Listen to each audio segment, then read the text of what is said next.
नागपूरच्या कोतवाली पोलीस ठाण्याच्या हद्दीत एका महिलेच्या तक्रारीवरनं फसवणूक आणि अन्य गंभीर आरोपांच्या अनुषंगाने गुन्हा दाखल करण्यात आला आहे।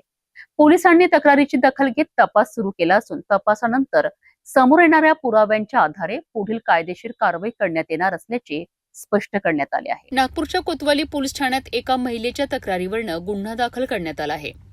पोलिसांनी तक्रारीची नोंद घेत प्रकरणाचा सखोल तपास सुरू केला आहे।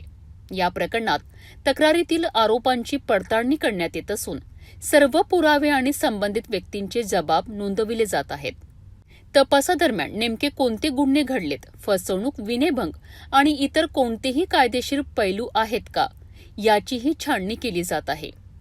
तपास पूर्ण झाल्यानंतर उपलब्ध पुरावे आणि निष्कर्षाच्या आधारे पुढील कायदेशीर कारवाई करण्यात येणार असल्याचे पोलिसांनी सांगितले आहे। याच्यामध्ये जे महिलेने काही तक्रार दिली त्याच्या अनुषंगाने आपण त्यामध्ये गुन्हा दाखल करण्यात आलेला आहे आणि त्याच्यामध्ये पुढील तपास आपण करत आहोत आणि त्यानंतर जे काही कायदेशीर कारवाई होईल, सदर घटना खरी आहे खोटे आहे त्याच्या संदर्भात आपण तपास करू।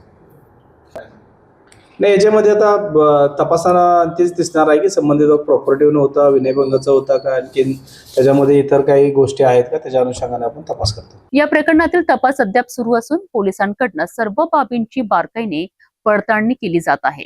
तपास पूर्ण झाल्यानंतरच संपूर्ण सत्य आणि पुढील कायदेशीर कारवाई स्पष्ट होणार आहे।